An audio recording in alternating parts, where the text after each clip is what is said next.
இனிய வணக்கம் அன்பு உறவுகளே. இன்று ஒரு தகவல் நிகழ்ச்சிக்காக நான் உங்கள் ஆர்ஜே நித்யா. இன்று நம்ம பார்க்கக்கூடிய பதிவு பாரிஸ் ஒலிம்பிக்ல வினேஷ் போகத்தினுடைய தொகுப்பு பற்றி தான் பார்க்க போகிறோம். ஆமாங்க, மல்யுத்த வீராங்கனை வினேஷ் போகம் 2016 ரியோ ஒலிம்பிக்ல எதிர்பாராத விதமாக காலில் காயம் ஏற்பட்டு விலகியிருக்காங்க. 2020 டோக்கியோ ஒலிம்பிக்ல காலிறுதி ஆட்டத்தில் பெலாரஸ் வீராங்கனையிடம் அதிர்ச்சி தோல்வி அடைஞ்சிருக்காங்க. 2024 பாரிஸ் ஒலிம்பிக்ல இறுதிப் போட்டிக்கு முன்னேறியும் உடல் எடை பிரச்சனையால் தகுதி நீக்கம் செய்யப்பட்டுள்ளார்கள்.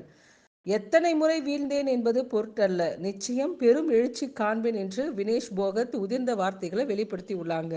தற்போது வினேஷ் போகத் மருத்துவமனையில் அனுமதிக்கப்பட்டுள்ளார்கள். நீர்ச்சத்து குறைபாடு காரணமாக மல்யுத்த வீராங்கனை வினேஷ் போகத் மருத்துவமனையில் அனுமதி என்று தகவல் வெளியாகி உள்ளது. நேற்றிரவு வினேஷ் போகத்தின் உடல் எடை பரிசோதிக்கப்பட்ட போது அவர் 2 கிலோ கூடுதல் எடையில் இருந்ததாக தகவல் வெளியாகி உள்ளது. இரவு முழுவதும் உடற்பயிற்சியில் ஈடுபட்டதால் வினேஷ் போகத்திற்கு நீர்ச்சத்து குறைபாடு ஏற்பட்டதாக தகவல் வெளியாகி உள்ளது.